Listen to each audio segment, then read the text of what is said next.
Ayan, hello, good morning. Friday ngayon, so may lakad ako, may importanteng gagawin, ano, magbabayad ng bill. Ayan, mabayad ng kuryente, no? Magpapa-ID sa anak ko kasi napasok ka na sa Monday. Tapos pupunta ng bangko. So, ayan, Friday ngayon, dapat talaga matapos ko na lahat kasi nga sa Monday hindi na ako maka-alis kasi nga may pasok na yung anak ko.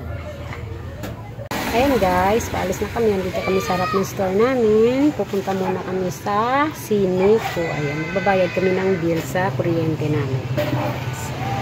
Grabing init po. As in.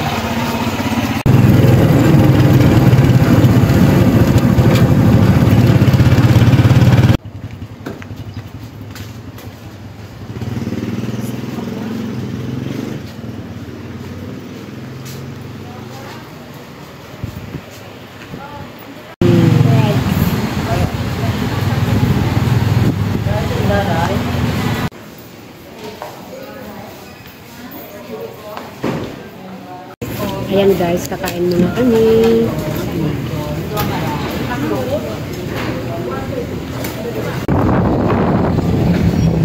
Ano guys, magpapa-ID kami. Ayan. Sa ikaduha lang anak.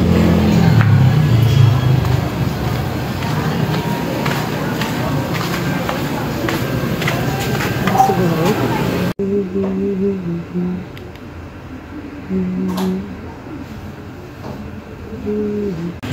Ayan, malapit na kami sa land bank. Nag-walking lang kami kasi malapit lang naman. Ayan, oh. Sana matapos na land bank. Ayan.